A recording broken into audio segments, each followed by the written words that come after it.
The Life Finder keeps Maev up. It was going to be a close thing. And healing, what? Get out of, no! No! Triple stun again. Big flanks coming out from the Blaze. It's a death metal, though. Death metal into the double, triple kill.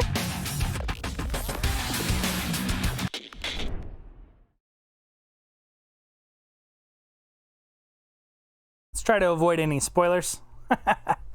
Welcome back, guys. This is going to be my final cast of the night. Backbone Crimson Shadow versus Disturbance. Number 1 seed taking on the number 10 seed. And obviously we're thinking Disturbance, given how good of an opening couple weeks they've had. Opening week. They might be looking pretty strong this season into this division. So, Backbone Crimson Shadow looking to see if they can make some waves here by taking out the number 1 seed. And let's just get into the overview. First map that we're going to be going to today is Battlefield of Eternity. Looking forward to a tight match here. And without further ado, let's get into the game.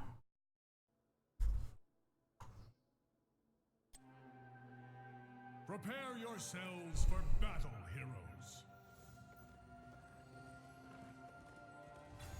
On the left-hand side, we have Backbone Crimson Shadow, Dante on the Vala, Wno on the Diablo, Lilobel on the Alexstrasza, Simulationist on the Varian, and Exorcist on the Orphea. On the other side, we have Disturbance, Captain Roberts on the Asmodan, Mambo on the Rainer, Kurtz playing Anubarak, Belial playing the Lili, and Wraithling on the Urtanus.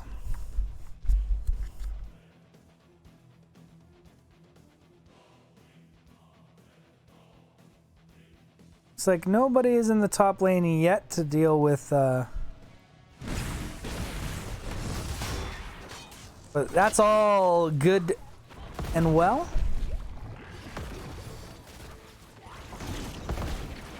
Let's see the bottom lane kind of action going on.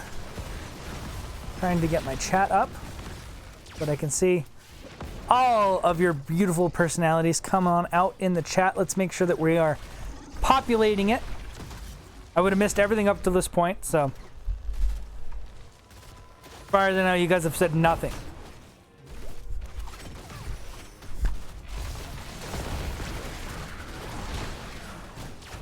So Varian gonna go for overpower at level 1, quite common on tank specs. The quintessential monster hunter at level 1 for Vala, but most everything here is pretty standard. Interesting that we see Exterminator on Rainer, but I see that quite a bit on this map, and Artanis does go down in the top lane. So Simulationist managing to pull it off, and I guess he's going to be off lane. I don't know if we're going to see Taunt or if we're still going to go into Twin Blades. But that early kill denies some experience in the top lane, adds a little bit extra to the side of Backbone Crimson Shadow.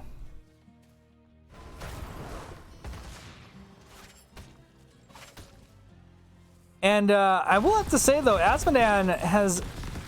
Captain Roberts has managed to get 64 stats in the first 2 minutes, which is really good.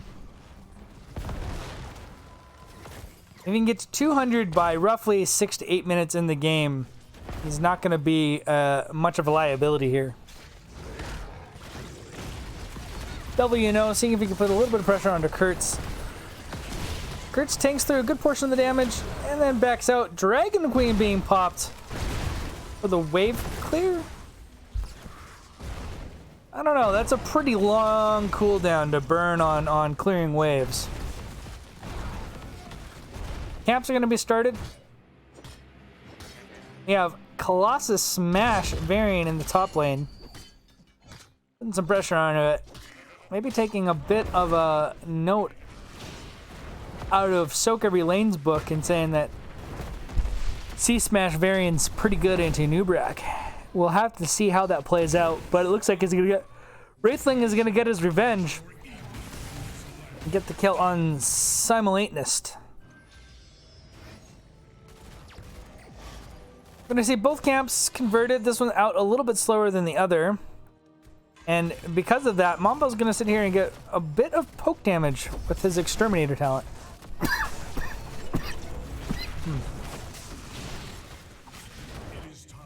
Vala doing her best to poke down here, but getting to it so late gives a pretty quick clear for Disturbance. Kurtz is gonna be taking a ton of damage here. He's gonna have to E out. But Vala following up on it, I think, is going to be able to convert the kill here. He does drop his W, making sure that he survives. Bruiser Camp still pushing up hard in the bot lane, so a lot of value is still being got by... In fact, quite a bit, given this front wall is completely gone. And not quite the same effect here on the side of Disturbance, but... The real problem here is just the amount of shields that are going to be on, as the clear is just so much faster given the opening couple minutes. Has been at 89 stacks, slowed down a little bit. He definitely hasn't converted the same in the last couple minutes that he did in the first two. But I think that's partly because they didn't have all that much to fight over, given how quickly they were able to burn down the Immortal. And this thing is almost full shielded. It is still an early game Immortal. And Vala still has pretty fast burn on it. Orphea's not too bad either at poking at it. And they should be able to burst down the shield. That's a really good cue from Azmodan. He's going to get near 100 stacks already. And there comes the Dragon. Helping on the defense. He's standing in a stun though, so he's going to take a bit of damage. But with Dragon Queen out here, they should be able to burn the rest of this down. Nice engagement coming up from W No. But it's going to pull the resources away from burning down the objective, which is getting close to taking more than half of this fort down. They do manage to defend. So despite losing the first objective, they keep the fort up. W No still trying to get pressure in on that Rainer. He's gonna have to stick around for a heal, give some more stacks to Azmodan, who's now solidly sitting at about 126. 200 pre 8 minutes is probably gonna happen here, and he might actually have his 200 stacks prior to the next objective spawning. That should pop up roughly around the 7-minute mark. W No zoning very well, grabbing the Nubrak, pushing him off, making sure that there's no way in here.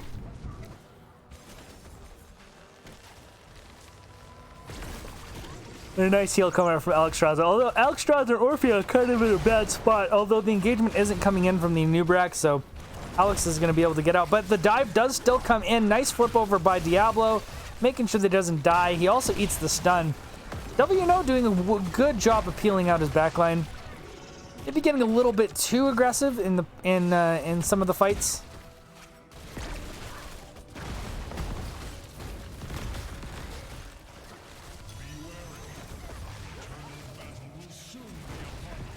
And an interesting Rainer build.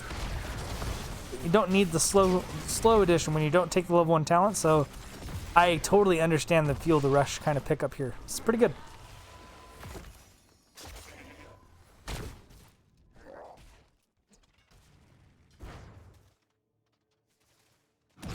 He's gonna be one tanky fellow, that Rainer.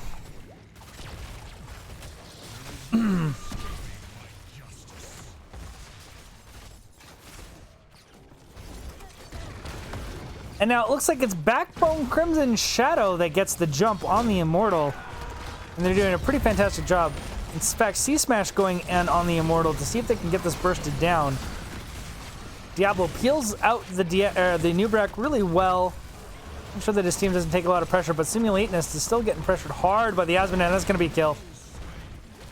And 197 stacks, 7 minutes and 34 seconds. But Nubrak is now in a tight spot, and he's going to go down.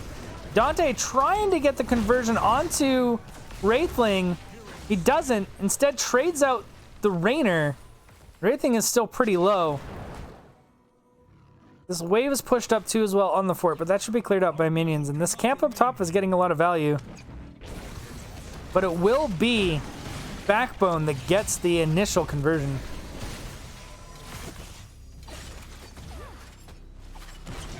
Come on, where's the peeps in chat? Simulateness finding Wraithling, trying to put a bit of pressure onto him. Exorcist looking to follow up, but at so little mana, it's gonna have to back up.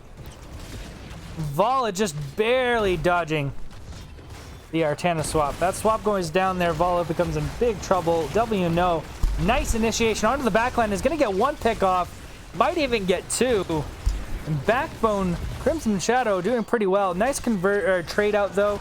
Artanis getting the kill onto the Orphea. And now Simulateness is too low. And he's gonna go down. Diablo was cocooned, so he couldn't peel any of his team, which has been doing a fantastic job of up to this point. But Vala steps out of the bush and might actually get dove upon, but does manage to get away. And as we can see, Raynor is now working here on the Immortal.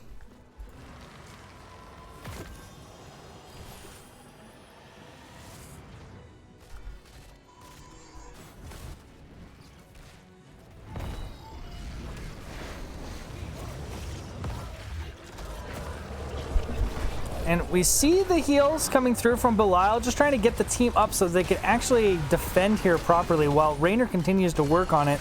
But I do think this is going to be another Immortal conversion for Backbone Crimson Shadow. And now Nubrak going in deep is going to die. And that pickoff is actually very much in Backbone's favor. But this camp just got crazy value. Half a shield though. But we're going to see them rotate here onto Wraithling in the bot lane, and I don't think he's going to survive. That's going to be a kill. And so we're going to trade out forts a bit here, but the wave isn't pushed up yet, so they're eating a bit of shadow. Although one little hero minion, making sure he tanks it for his bosses. But this isn't going to get more than a front wall. We are definitely going to get the conversion here on the bot fort, but this is what literally going to get a front wall. So that camp making the decisions, I mean, look how much value that camp got. It got more value than the Immortal did. Or even the split push into the bot lane, despite the kill. So, structurally, despite winning 2 objectives up to this point, Disturbance is still, I would say, in the lead. And I'd say that's a pretty early bruiser camp. The next one is not coming up for another 2 minutes at least.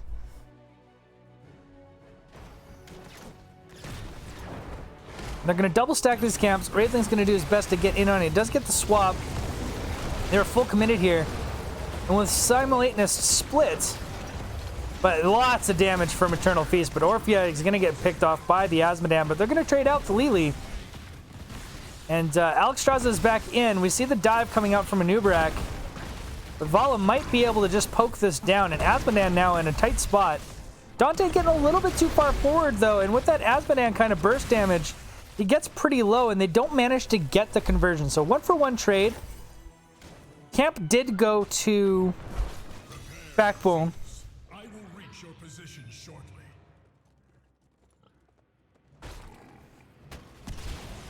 I gotta say, this game has been really brawly back and forth between these two teams. Given Disturbance opening week and the fact that they are currently top of the standings, I was thinking that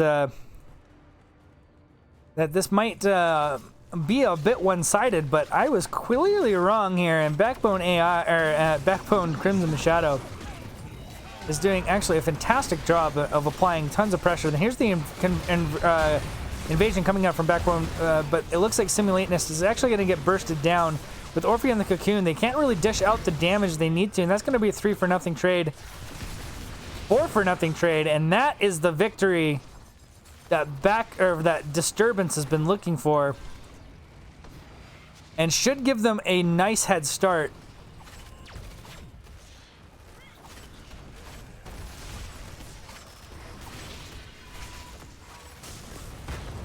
Those, yep, and my house is getting pelted by hail. I move to new ground. So heads up, guys, if my power bumps, I will be back on as soon as it's back up. But it is starting to storm here pretty loudly. Now Disturbance looking to get a full shield immortal, but a double stun onto Wraithling and Belial, followed up with another stun from the immortal, plus an Apocalypse Eternal Feast. And I can't believe anyone's still alive here. Wraithling is definitely going to die. Dante almost going down, though. Belial doing his best to heal everyone back up to full, and actually did a decent job of that. And again, this camp is getting insane value. It's going to convert a keep. No way Orphea can clear this fast enough. He should be killing the catapult. Vala's going to do her best. They might be able to blow up this last catapult, and it just barely saves the keep. But this full shield immortal is going to push in, and Alex Strazo is caught out way too far forward. And this is where things start getting to dire straits, folks. Belial does get flipped over and engaged on by Simulatenist. He's going to do his best to see if he can actually get the conversion, but I think he's over chasing. Lili heals up appropriately. Now he's on an island, and this full shielded immortal is just hard pushing the spot lane. And with those 2 kills, things are going from bad to worse for Backbone, Crimson Shadow. This keep is definitely going to convert. Vala's in the top lane and not looking to defend, and I think that that's a bit of a mistake. They're trying to get their 16s, but there's no poke damage on this thing, and this is actually getting into a scary level. You've got both Amateur Opponent and Exterminator, plus a pretty much full health immortal. This could be game, but it looks like the zoning is coming out nicely from Diablo. Gets the flip over. 3-man Rain of Vengeance, pretty well done, but a good swap onto Orphea is probably going to get a conversion here. And right now, this immortal is just wailing on the core. We got Apocalypse coming out for some stuns. I think it lands on 2.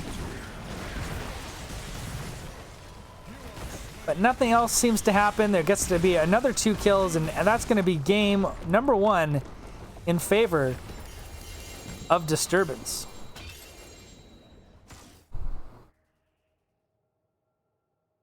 My chat is so dead. So dead. No one's talking. Makes me a sad panda. Despite a short game, Captain Roberts gets a damn near 400 stacks well before hitting 20.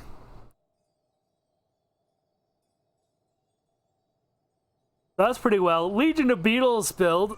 Not the most common thing you see, but with the changes to W, I think it gets a little bit more value. Full Q build from Exorcist.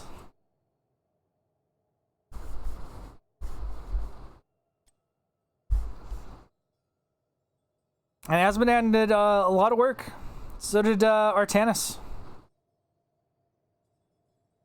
So, folks, that's going to be game number 1. I'm going to pop us to a break while I set up game number 2. Hang around.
We are back with game number 2 of Backbone Crimson Shadow versus Disturbance. Take a look over the overview. Disturbance walks away with game number 1 on Battlefield of Eternity, so we will be going to Tomb of the Spider Queen. And without further ado, let's get into the game.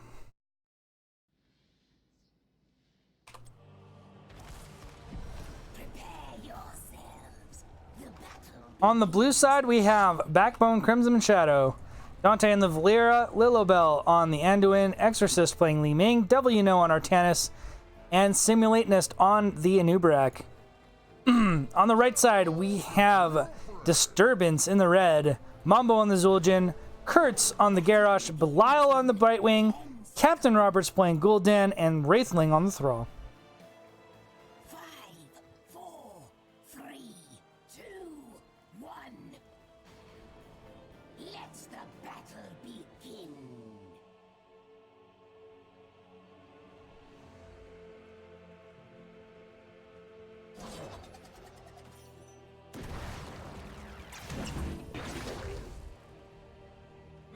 Alrighty, Garrosh getting a nice stun in. He doesn't get a throw immediately. He does try to go for the Valera, but hits a minion instead. And Kurt's eating quite a bit of damage right off the opening salvo.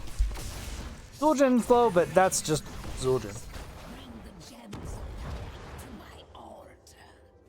Captain Roberts is going to immediately swing top and get some push there. Garrosh tried to rotate, walked into a Valera. Kind of stood there until she opened up on him. And it is going to be a Anubarak in the bot lane.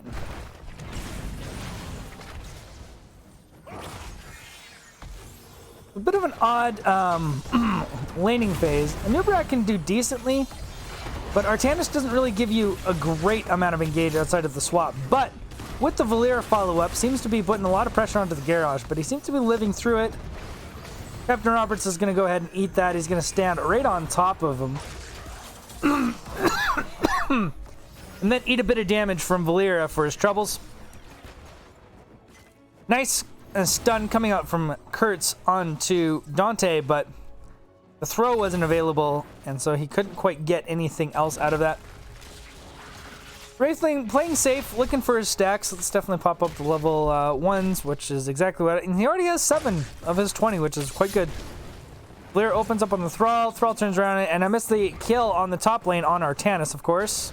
Looking at the bot lane, expecting a gank, and the gank was there all along, just on the other side of the map.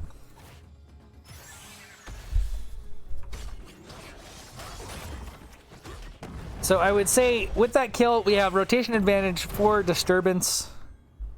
They're going to be bouncing between top and bot pretty well here for the next little bit.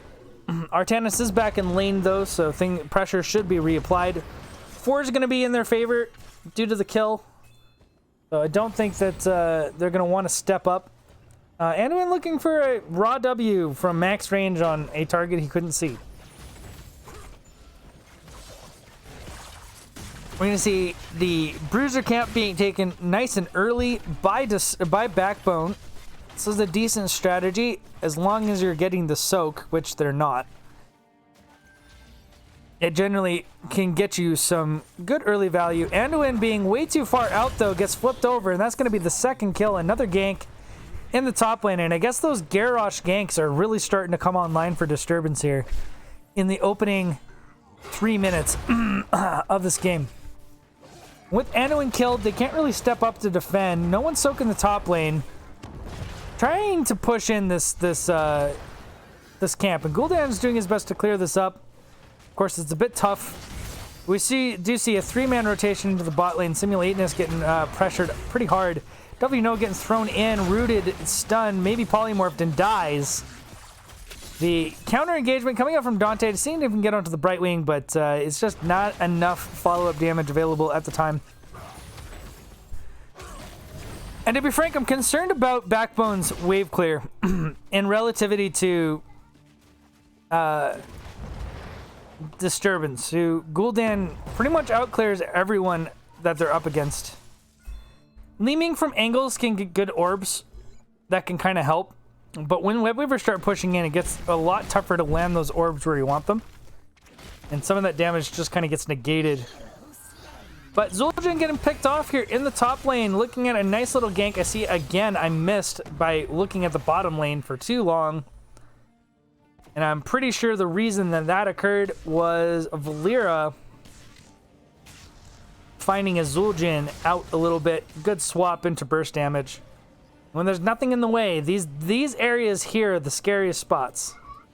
We are going to see a turn-in attempt here by Disturbance. They do manage to get the conversion, so despite losing Zul'jin, they still get the first Web Weavers. And bot camp is pushing, which is also a nice little bonus. And Li Ming gets picked off. Again, I'm pretty sure I keep missing every single one of these things while I'm in bot lane, but I'm not going to miss this one. I got it.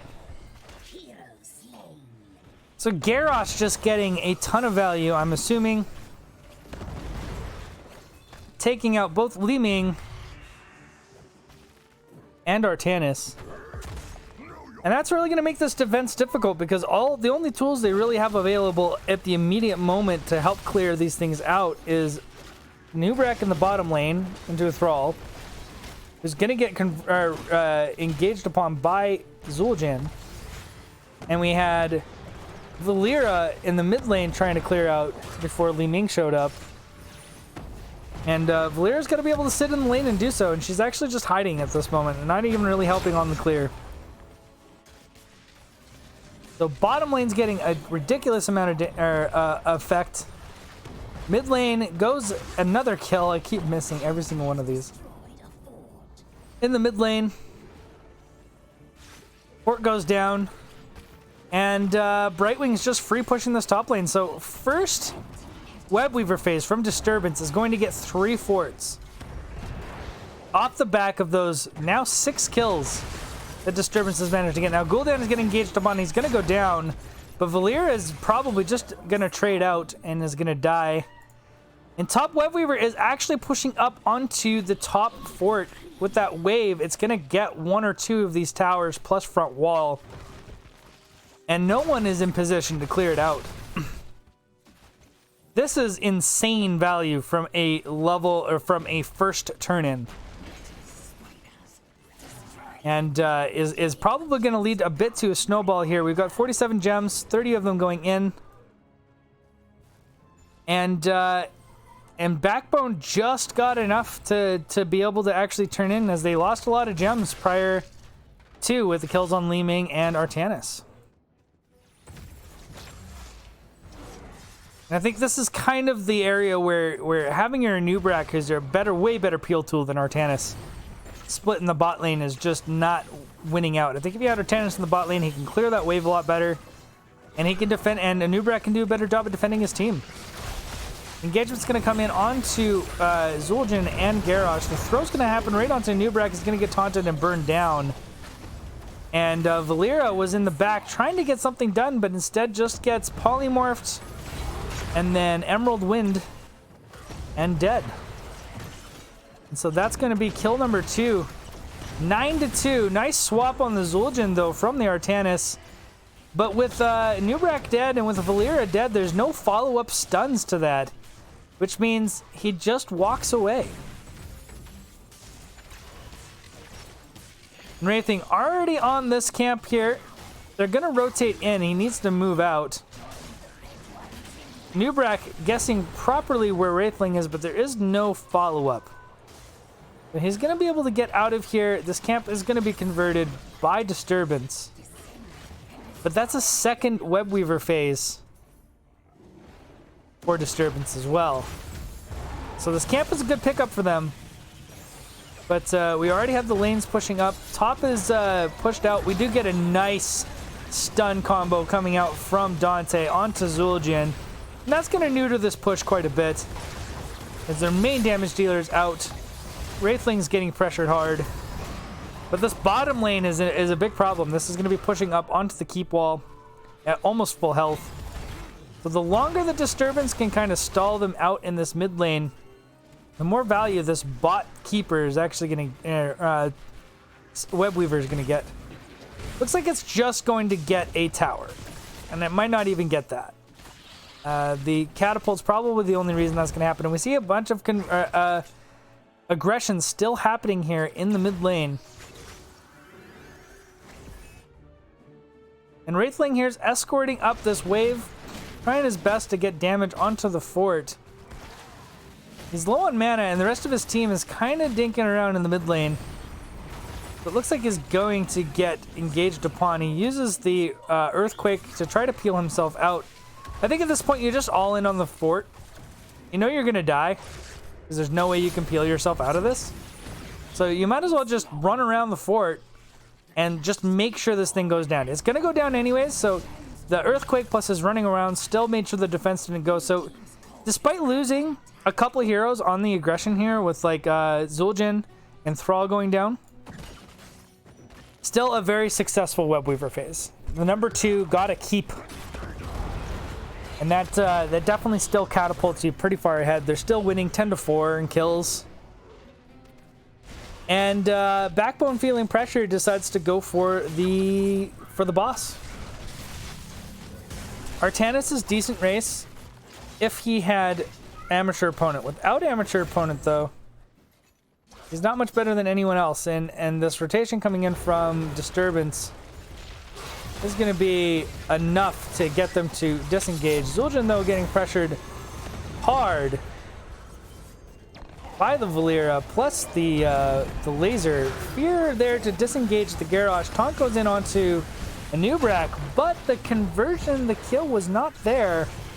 The Nubrak manages to get out safely, but Valeera in a bit of a predictable position does go down, and that's going to be 2 kills now as Nubrak goes down, Valeera goes down, the chasing coming, Wraithling lands on the Anduin, and I think this is just a free boss. You go right for boss, and if you are Backbone, I think you go for the turn-in because you know boss is coming. It's on its way. So that was a talent tier advantage fight through the whole fight.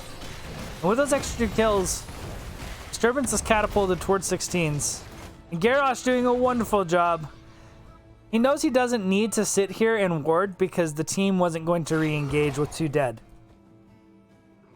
So instead, he just stalls out the turn-in. And because Backbone didn't go as a group for the turn-in, he couldn't actually get it through. And now the chase is hard on. Probably, you know, doing his best to try to get out. Andon having to drop the Holy Word Salvation. And that's going to be 3 deaths. Boss is on core and full health. I think you just run past this, guys. Just run past it. Wave is pushed up. It's not shooting you. Just run past and go hit the core. This is one of those instances where you recognize your win conditions and you go for it. This is a full health boss. Go for the core. End the game. All right. Looks like they finally heard me.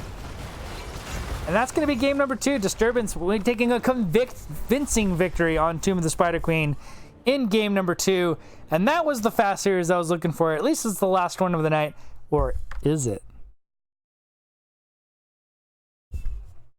No, but seriously, this is my last one for the replays. Game number 1 was a bit closer. Disturbance still coming out with a good victory there, but it definitely was a lot more back and forth. This game, obviously 4 times the amount of kills, does convert in favor, and then on top of that, just the way the objectives were played, the way the boss was played, Disturbance really showing their stuff and getting a good 2-0 over Backbone. Back to the drawing board, look to see what goes wrong, and hopefully Backbone, Crimson Shadow, will be back nice and strong in their next match.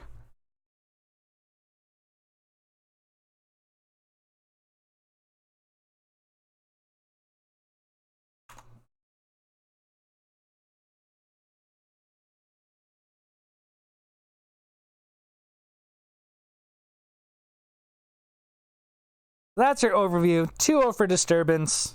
Victory. And turn this back on now as there's no more spoilers.